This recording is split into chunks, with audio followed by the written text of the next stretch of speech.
Welcome to Organizing with Ease, where we simplify and organize our lives for the better. I'm Deanna Mall, your host, here to guide you towards a more organized and enriching life. Together, let's explore practical strategies, inspiring stories, and expert advice to simplify every aspect of our lives. Are you ready to embark on this journey with ease? Let's start. Hello, friend. Welcome back today. And if this is your first time tuning in, thank you for joining me. Let's dive deep into some of the most common excuses that hold us back from organizing our homes. I'll explore each one and share personal stories to help you better understand why we tend to overthink and how we can overcome these barriers one step at a time. Let's start with the best excuse of them all. Ready, quote unquote, I'm too busy to fit it in. Can you all relate to that one? One of the most common reasons people hesitate to start organizing their homes is feeling too busy to fit it into their schedules. This is something I hear from many of my clients, and it's a challenge I actually have faced myself. Between work, family, and other commitments, finding time for decluttering can seem the impossible. But here's the truth. Organizing really doesn't have to be an all or nothing endeavor. Even just a few minutes a day can make a significant difference. I was talking to a friend of mine last week, and she's like, listen, I'm a working mom. I have with a hectic schedule like we all are.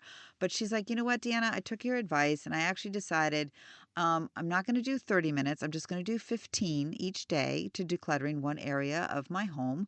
And she did. And she started with the kitchen drawer, and then little by little, she went through the corner of her living room. And before she knew it, she just said I was chipping it away and I made it a priority.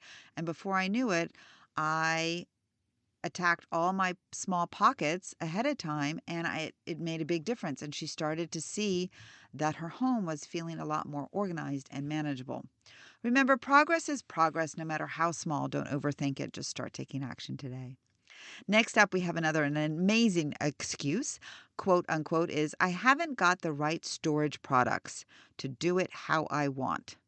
This is actually one of the most common misconceptions that hold people back from getting started. Many believe they need these fancy organizers or expensive storage solutions to begin organizing effectively. But in the reality and the truth of the matter is, you can make do with what you have at your home. Let me share with you a personal story.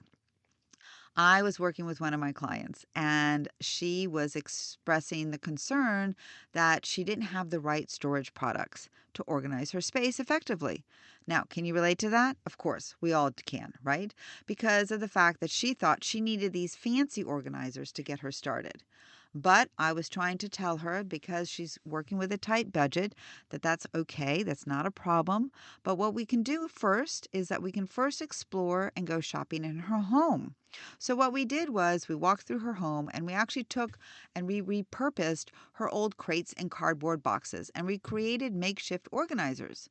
This is where she was like, and a light bulb had just hit off, and she's like, oh my gosh, wait a second, I have this basket. Can we use this basket instead? So because of the fact that we walked through her own home and used the products that she had, she was able to begin her organizing journey. And remember, it's a reminder that sometimes the most effective solutions are the simplest ones. Just look around your home, because typically the things that you have in your home are the items that you really like, and you can still repurpose it. So let me share with you another example of an experience I had working with clients. She was feeling so overwhelmed by the clutter in her home office. Oh, yes, that home office, right? We keep putting that off. Well, she kept putting it off as well, because she felt like she, again, needed to buy those perfect office storage products to actually get started. But when we took a closer look at her space, we realized she had actually unused baskets and bins tucked away in the office closet. So instead of waiting to purchase new ones, we just repurposed those, and we made it work with her for her office supplies and her paperwork and her file folders.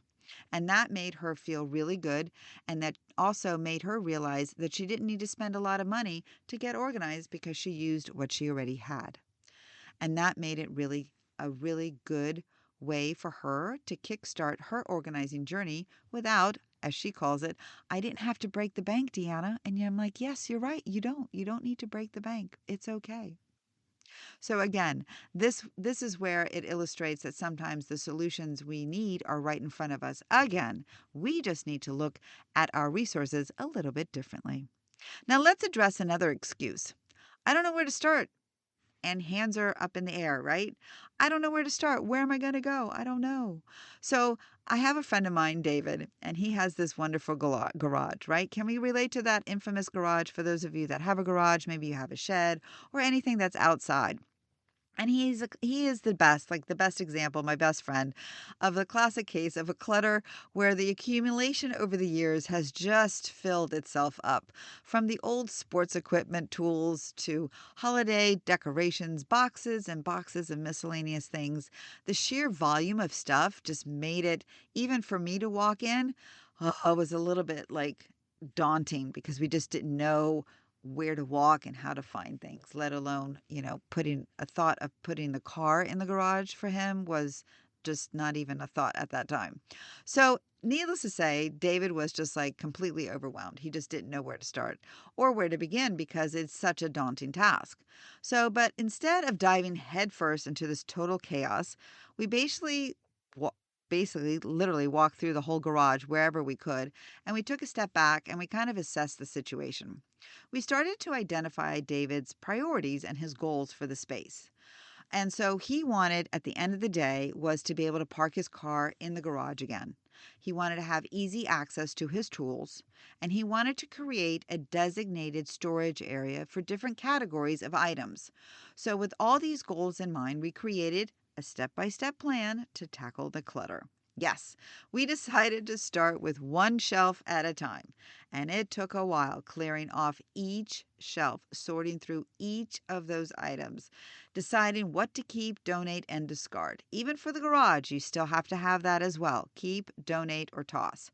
And so while we were working through each shelf, David began to gain momentum and feel really confident.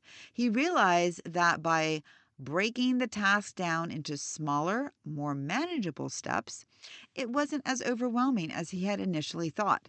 And with each shelf cleared and organized, he felt a sense of accomplishment and motivation to keep him going.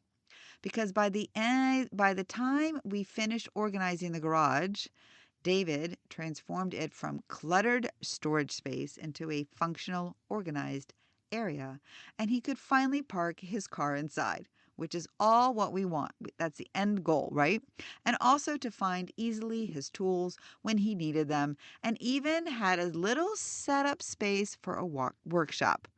Now, for the gym, that was a whole nother area because his garage sadly was not large enough to be able to install a gym. But maybe, you never know, maybe he'll do another way of decluttering and might get away with some of those tools. Then we might be able to put a little gym where that is. Another, and this is the best one. I saved the best for last. The last excuse, quote unquote, everywhere needs sorting. So how can I pick one area? I'm totally overwhelmed. Once I started, I knew that I was going to get my entire house in order. It was just a matter of breaking it down into manageable chunks, right? We talked about that. Manageable chunks. So I began personally my journey and I started in the kitchen. And we all know that my kitchen is a sad story, but you know what? It had to be dealt with because it's the heart of the home. It's heart of my home. And it had become such a source of stress because of the clutter. I just was like, you know what? I'm done with the kitchen. I know it needs to be a complete makeover, but it has to be functioning right now. So I took a deep breath, I rolled up my sleeves, and I totally dove in. Yes, and it's still, to this day, still needs to be completely makeover. Yes, yes, yes. But I did it. I started. And at first it was daunting. Cabinets were overflowing, countertops were cluttered. Can you see that picturing in the kitchen when you're standing there? The drawers were jam-packed with items I rarely used. But instead of letting go, I just said, I'm going to do this. Because I did not want to overwhelm myself, and I focused literally one area at a time. I started with the pantry, pulling everything out and sorting through it ruthlessly. Expired items went into the trash, while duplicates were consolidated. Then I moved on to the cabinets. I decluttered the dishes, the pots, the pans, and definitely the ones that were chipped and or never used.